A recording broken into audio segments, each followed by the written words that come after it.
Ocúpate tú misma. No teníamos otra opción. Esas fueron las únicas palabras que mi madre se molestó en dejarme después de abandonar todo lo que habíamos construido juntas durante 22 años. Me quedé allí parada en la entrada agrietada en Sacramento, California, mirando cajas de cartón que contenían toda mi vida, observando a extraños asomarse por lo que solía ser la ventana de mi dormitorio. Mi nombre es Danielle Price y tengo 22 años. Acabo de terminar mi tercer año en la Universidad Northwestern estudiando ciberseguridad, con el sueño de conseguir un puesto en una de las principales empresas tecnológicas de Silicon Valley. Los exámenes finales habían sido absolutamente brutales esa primavera, 3 noches seguidas sin dormir, sobreviviendo a base de bebidas energéticas y pura determinación. Pero la idea de volver a casa, dormir en mi propia cama y ver a mis padres me había ayudado a superar esas últimas semanas. Incluso le había comprado un pequeño regalo a mi madre durante mi escala en Chicago, una taza de cerámica con la frase «La mejor mamá del mundo» pintada en alegres letras amarillas. El viaje en autobús nocturno desde Chicago a Sacramento había sido incómodo, pero estaba demasiado emocionada para dormir. No dejaba de imaginarme entrando por la puerta principal, oliendo los famosos panqueques de fin de semana de mi padre y contándoles a mis padres sobre mis perspectivas de pasantía.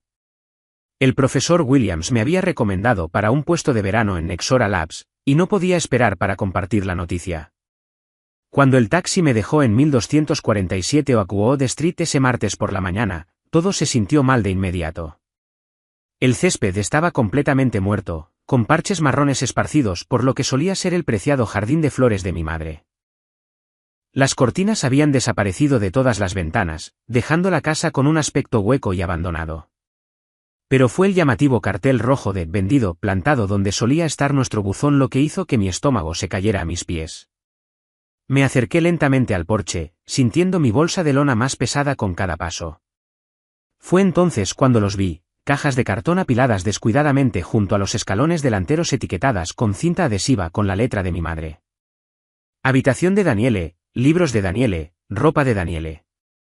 Bolsas de basura llenas de lo que parecían ser mis viejos libros de texto y abrigos de invierno estaban metidas entre las cajas como ocurrencias tardías. Un trozo de papel de cuaderno estaba pegado a la puerta principal, ondeando ligeramente con la brisa de la mañana. Lo arranqué con manos temblorosas y leí el mensaje que cambiaría todo. Ocúpate tú misma. No teníamos otra opción, mamá. Sin advertencia, sin llamada telefónica, sin explicación. Solo esas palabras frías y desdeñosas y toda mi infancia esparcida por la entrada como basura no deseada.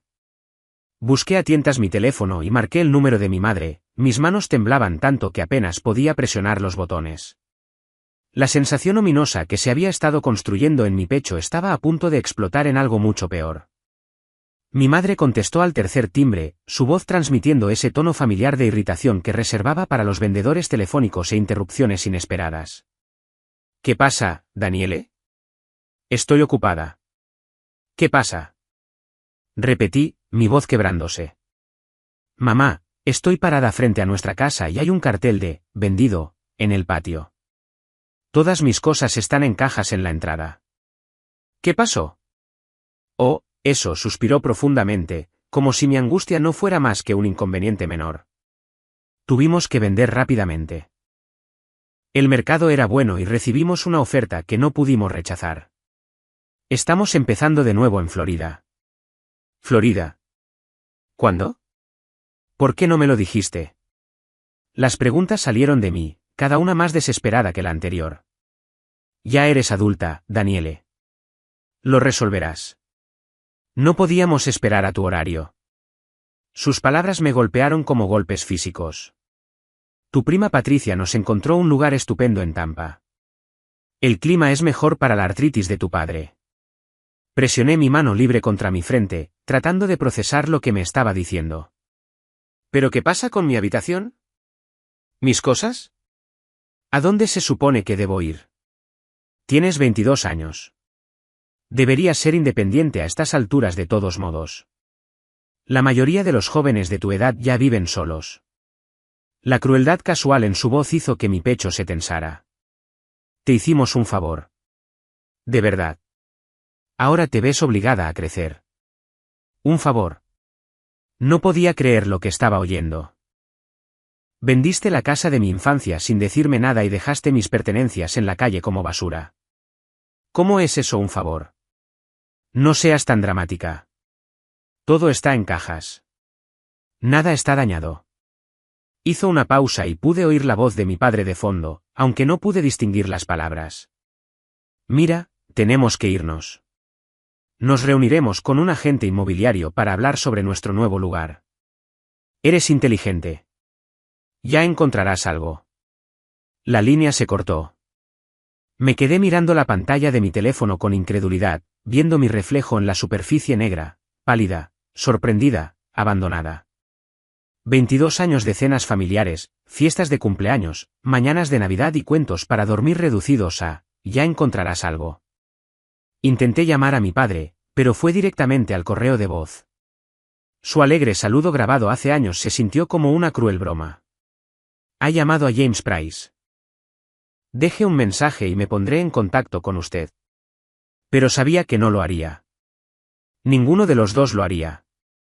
Los vecinos empezaban a asomarse por las ventanas, probablemente preguntándose por qué una universitaria estaba sentada en cajas frente a una casa vendida. La señora Henderson de al lado incluso salió a su porche, cubriéndose los ojos con la mano mientras intentaba ver mejor. La humillación me quemó como ácido. Agarré la caja más pesada y la arrastré hacia la acera, mi visión se nublaba con lágrimas que me negaba a dejar caer. Cualesquiera que fueran las señales de advertencia que me había perdido, cualesquiera que fueran los problemas financieros que me habían ocultado, nada de eso importaba ahora. Habían tomado su decisión, y esa decisión no me incluía a mí. Las siguientes horas pasaron en una niebla de llamadas telefónicas y planificación desesperada. Llamé a mi compañera de habitación Jessica primero, pero estaba pasando el verano en Seattle con su novio. Luego intenté contactar con mis amigos del grupo de estudio, pero la mayoría ya se habían ido a prácticas o habían regresado a sus propias familias. El aislamiento me golpeó más fuerte que el abandono. Había estado tan concentrada en la escuela que nunca había construido una verdadera red de apoyo en Sacramento. Finalmente, contacté con Maya Patel, una chica de mi residencia de primer año que abandonó el tercer año para iniciar su propio negocio de diseño web. Daniele, oh Dios mío, ¿qué pasa? Suenas terrible. Entre lágrimas que ya no podía controlar, le expliqué la situación. Maya escuchó sin interrumpir, haciendo pequeños ruidos de simpatía e indignación en los lugares correctos. Cuando terminé, se quedó callada por un largo momento. Empaca lo que puedas llevar y ven, dijo finalmente. Tengo un sofá y mi compañera de habitación está fuera de la ciudad por 2 semanas. Ya resolveremos el resto más tarde. Ese simple acto de bondad abrió algo en mi pecho. Me había estado manteniendo unida por pura terquedad, pero la oferta de Maya me recordó que no todos me abandonarían cuando las cosas se pusieran difíciles. Pasé el resto de la tarde clasificando mi vida dispersa, decidiendo qué podía llevar y qué tendría que dejar atrás, álbumes de fotos de la escuela primaria, anuarios que nunca había mirado, animales de peluche que parecían ridículos ahora. Todos fueron a la pila de dejar atrás. Me quedé con mi computadora portátil, mis libros de texto, suficiente ropa para 2 semanas y un pequeño joyero de madera que mi abuela me había dado antes de morir. La parte más difícil fue dejar los muebles de mi habitación de la infancia en la acera, el escritorio donde había hecho la tarea todas las noches durante la escuela secundaria, la estantería que mi padre había construido cuando tenía 12 años, el espejo donde había practicado mis respuestas para la entrevista de la universidad. Todo abandonado como si nunca hubiera significado nada. Mientras cargaba mis pertenencias rescatadas en el coche de Maya esa noche, tomé una decisión que definiría los siguientes 2 años de mi vida. Saqué mi teléfono y bloqueé sistemáticamente todos los números conectados a mis padres, el celular de mi madre, el teléfono del trabajo de mi padre, incluso a mi tía Carol que podría intentar actuar como mediadora. Luego eliminé su información de contacto por completo, sin dejar rastro de las personas que me habían criado durante 22 años, solo para desecharme como una responsabilidad no deseada. ¿Estás segura de esto?, preguntó Maya, viéndome eliminar el último número. Ellos tomaron su decisión, dije, sorprendiéndome de lo firme que sonaba mi voz. Ahora yo estoy tomando la mía. Pero incluso cuando dije las palabras, no pude sacudirme la sensación de que este no era realmente el final. Algo en la forma en que mi madre me había despedido tan casualmente, como si fuera un problema que finalmente había resuelto, me dijo que esta historia no había terminado. Las personas que abandonan sus responsabilidades generalmente regresan arrastrándose cuando necesitan algo. Y cuando llegara ese día, estaría lista para ellos. Se suponía que vivir con Maya era temporal, pero temporal se extendió a 3 meses mientras luchaba por reconstruir mi vida desde la nada. Conseguí un trabajo de medio tiempo en una cafetería local mientras terminaba mis cursos de verano en línea, dormía en el sofá de Maya y trataba de fingir que despertarme sin hogar no había descarrilado por completo mi futuro cuidadosamente planeado. Lo peor no fue la incomodidad física ni siquiera la tensión financiera. Fue la constante pregunta que me carcomía de por qué. ¿Qué clase de padres venden su casa y se mudan al otro lado del país sin decirle nada a su hijo? ¿Qué clase de emergencia te obliga a abandonar a tu hija con nada más que una nota adhesiva y unas cajas de cartón? Me lancé al trabajo y a la escuela con una intensidad que preocupaba a Maya. Te vas a agotar, me advirtió una noche, encontrándome encorvada sobre mi computadora portátil a las 2 de la madrugada trabajando tanto en un proyecto de ciberseguridad como en una presentación para el programa de capacitación de mi gerente de cafetería. No puedo permitirme agotarme, respondí sin levantar la vista. Perdí todo una vez. No voy a dejar que eso vuelva a suceder. Maya se sentó a mi lado en el sofá, su expresión seria. ¿Has considerado que tal vez tenían una buena razón? Quiero decir, no los estoy defendiendo, pero los padres no suelen simplemente. La palabra salió más dura de lo que pretendía. No hay una buena razón para lo que hicieron. Si estaban en problemas reales, podrían haber llamado. Podrían haber explicado. Podrían haberme dado más de 12 horas de anticipación para resolver toda mi vida. Pero las palabras de Maya se quedaron conmigo de todos modos. Durante las siguientes semanas, me encontré investigando a mis padres en línea durante mis descansos en el trabajo. James y Patricia Price no tenían presencia en las redes sociales, ni registros públicos en Florida que pudiera encontrar, ni rastro de su nueva vida que me diera alguna respuesta. Fue mi compañero de trabajo de la cafetería, Brandon, quien accidentalmente proporcionó la primera pista. Estaba revisando Facebook durante nuestro descanso para almorzar cuando levantó la vista con una expresión confusa. Oye, ¿no dijiste que tus padres se mudaron a Florida? Sí. ¿Por qué? Volvió su teléfono hacia mí, mostrando una foto grupal de algo llamado Reunión de la Junta Comunitaria de Sacramento, 15 de mayo. En la última fila, apenas visible pero inconfundiblemente mi padre, estaba James Price. La foto estaba fechada 3 días antes de que llegara a casa para encontrar el cartel de vendido. Mis manos comenzaron a temblar. Eso es imposible. Me dijeron que ya se habían mudado. Brandon hizo zoom en la imagen. Ese es definitivamente tu padre, ¿verdad? Los mismos lentes, la misma línea de cabello que se retira que me mostraste en esas fotos. Me quedé mirando la foto hasta que me ardieron los ojos. Mi padre había estado en Sacramento 3 días antes de que yo volviera a casa, 3 días antes de que encontrara mi vida en cajas, lo que significaba que no se habían visto obligados a vender rápidamente. Lo habían planeado. Se habían sentado en reuniones comunitarias, probablemente habían discutido su mudanza con los vecinos, tal vez incluso habían celebrado su astuta fuga de la responsabilidad parental. Necesito hacer una llamada telefónica, le dije a Brandon, agarrando mi bolso y dirigiéndome al callejón detrás de la cafetería.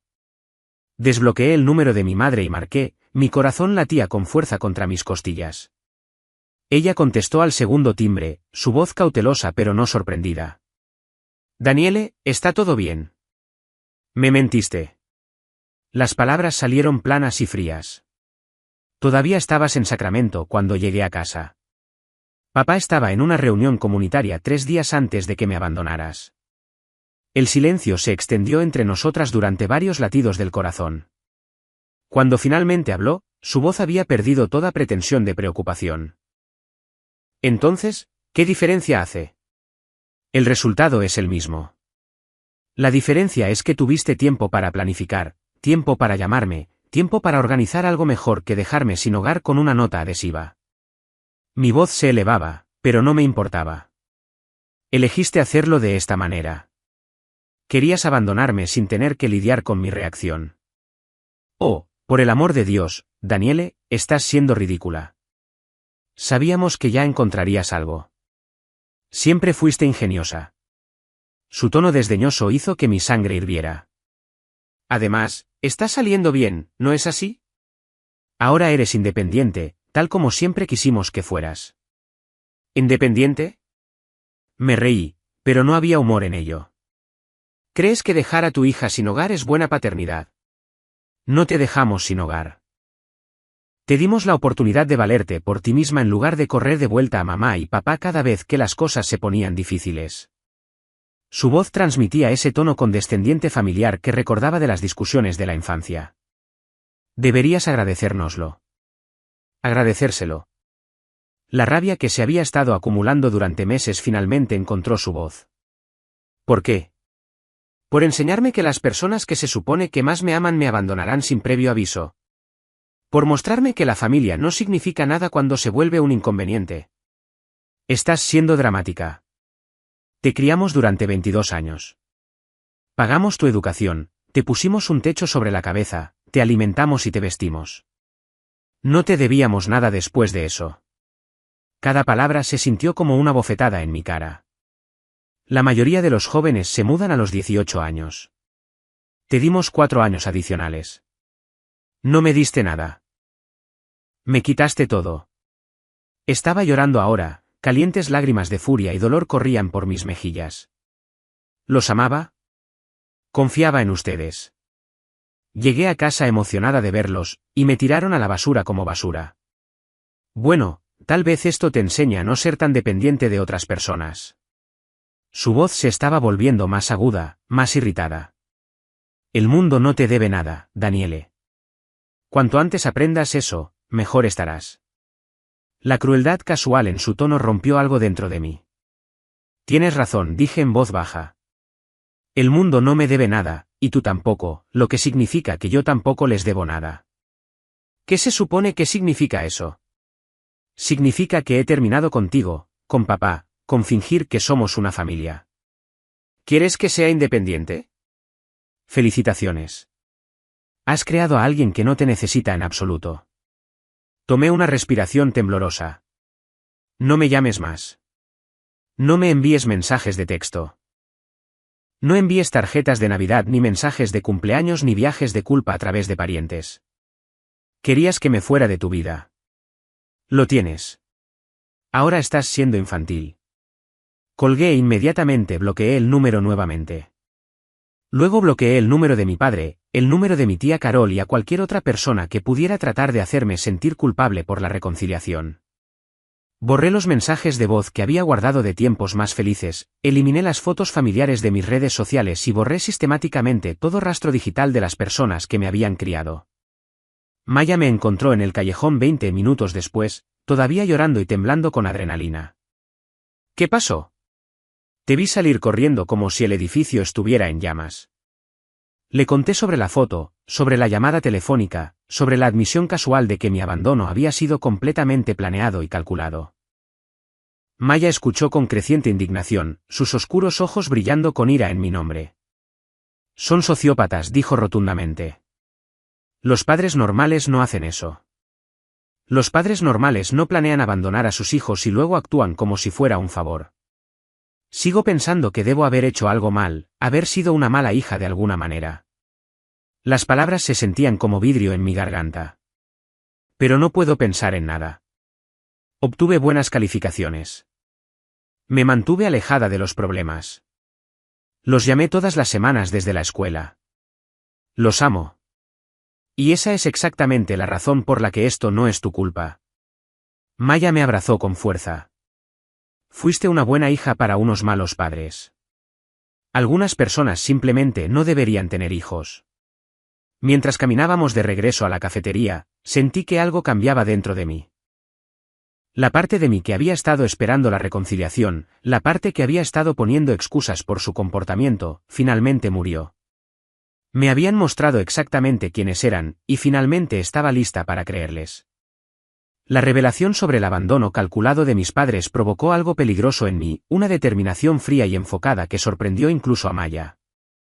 En lugar de revolcarme en la autocompasión, canalicé mi rabia en acción. Solicité todas las becas, subvenciones y programas de estudio y trabajo que pude encontrar.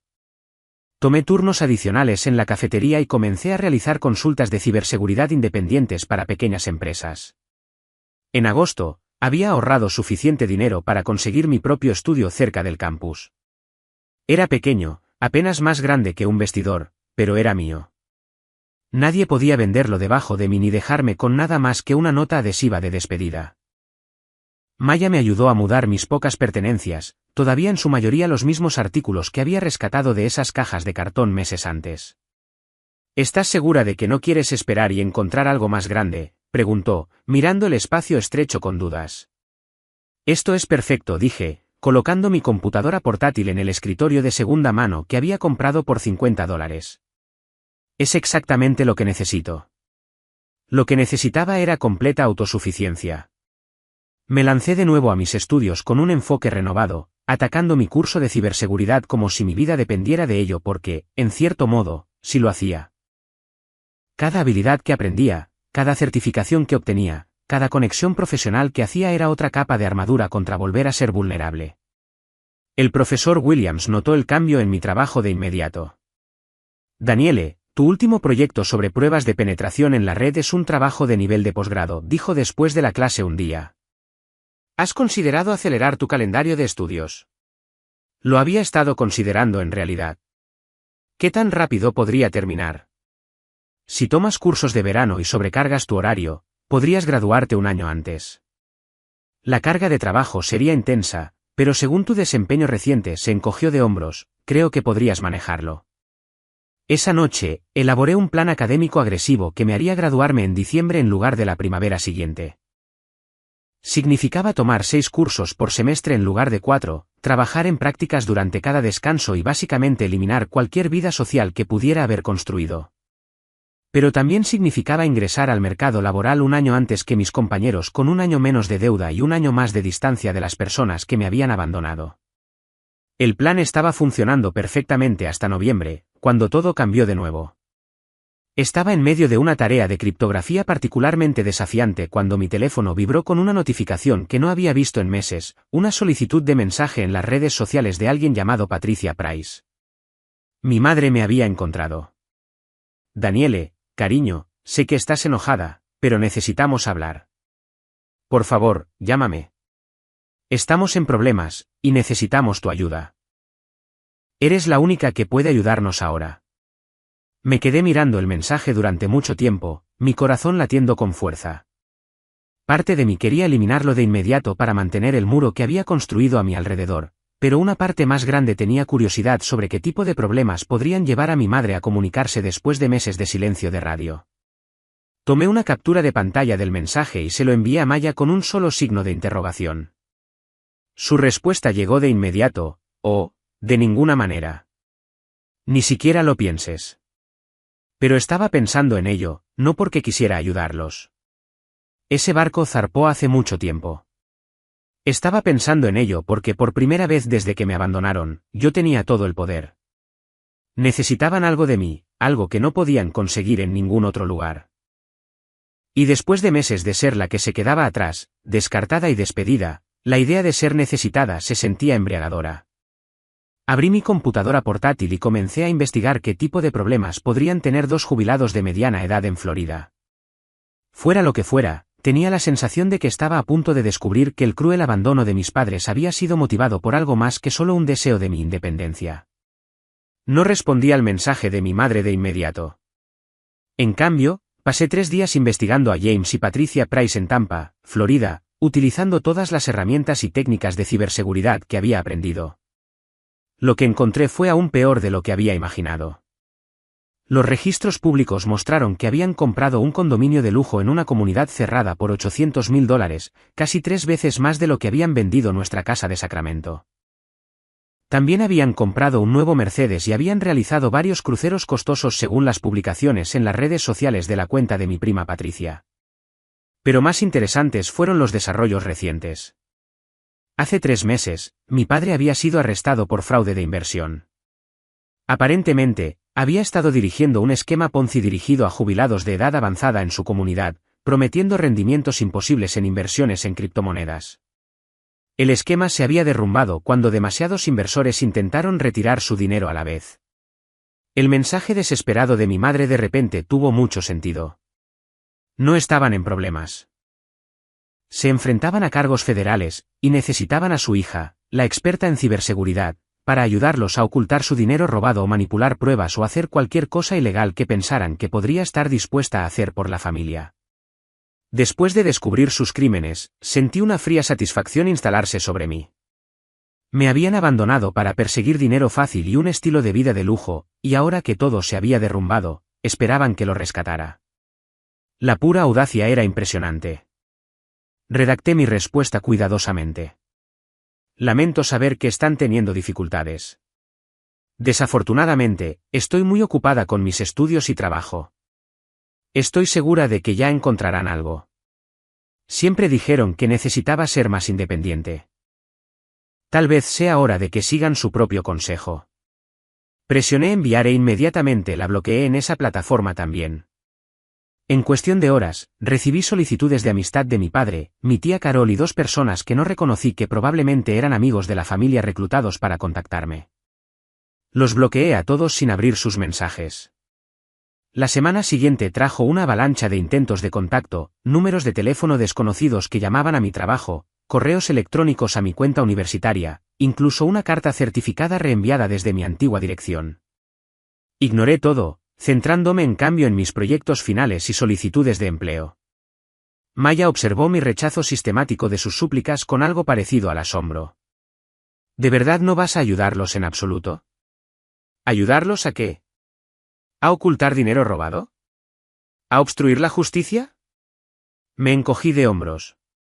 Me enseñaron que la familia no se debe nada entre sí. Solo estoy siguiendo su lección. El punto de ruptura llegó en diciembre, apenas semanas antes de mi graduación anticipada. Estaba caminando por el campus después de mi último examen final cuando una mujer se me acercó cerca de la biblioteca. Era de mediana edad, vestía ropa profesional y se comportaba con la confianza de alguien acostumbrado a obtener respuestas. Danielle Price, soy la agente Sandra Martínez del FBI. Me gustaría hablar con usted sobre sus padres. Mi sangre se heló, pero obligué a mi voz a mantenerse firme. No tengo padres. La agente Martínez arqueó una ceja. Entiendo que han estado distanciados, pero tengo registros que muestran que James y Patricia Price la reclamaron como dependiente en sus declaraciones de impuestos hasta el año pasado. También la han incluido como su contacto de emergencia en varios documentos financieros. Eso es nuevo para mí, dije. Honestamente, no he hablado con ellos desde el verano pasado. Sin embargo, le han estado diciendo a los investigadores que su hija los está ayudando a administrar sus finanzas de forma remota. Afirman que tiene acceso a varias cuentas offshore que han estado utilizando para ocultar activos. La agente Martínez estudió mi rostro cuidadosamente. Han proporcionado su información de contacto y registros universitarios como prueba de sus capacidades técnicas. La rabia que me golpeó fue tan intensa que realmente vi manchas rojas en los bordes de mi visión. No solo me habían abandonado. Ahora estaban tratando de incriminarme por sus crímenes. Incluso después de cortar todo contacto, todavía estaban encontrando formas de destruir mi vida. Necesito ver la identificación, dije, sacando mi teléfono. Y luego necesito llamar a mi abogado. La agente Martínez parecía sorprendida. ¿Tiene un abogado? Lo tendré en unos 5 minutos. Ya estaba revisando mis contactos para encontrar el número de asistencia legal que había proporcionado la universidad porque si mis padres afirman que los ayudé a cometer delitos federales, necesito representación legal de inmediato. La investigación del FBI que siguió fue el mes más aterrador de mi vida, pero también fue el más vengativo. Cada documento que proporcioné, cada coartada que establecí, cada evidencia que probó mi inocencia también probó la culpabilidad de mis padres de manera más concluyente. Cuando finalmente fueron sentenciados a 15 años en una prisión federal, no sentí nada más que alivio de que nunca más tendría que verlos. Mientras caminaba por el escenario en la graduación 6 meses antes de lo previsto, con el diploma en la mano y una oferta de trabajo de Nexora Labs en mi bolsillo, me di cuenta de que su abandono había sido lo mejor que me había pasado. Me había obligado a convertirme en alguien que nunca podría ser abandonado de nuevo.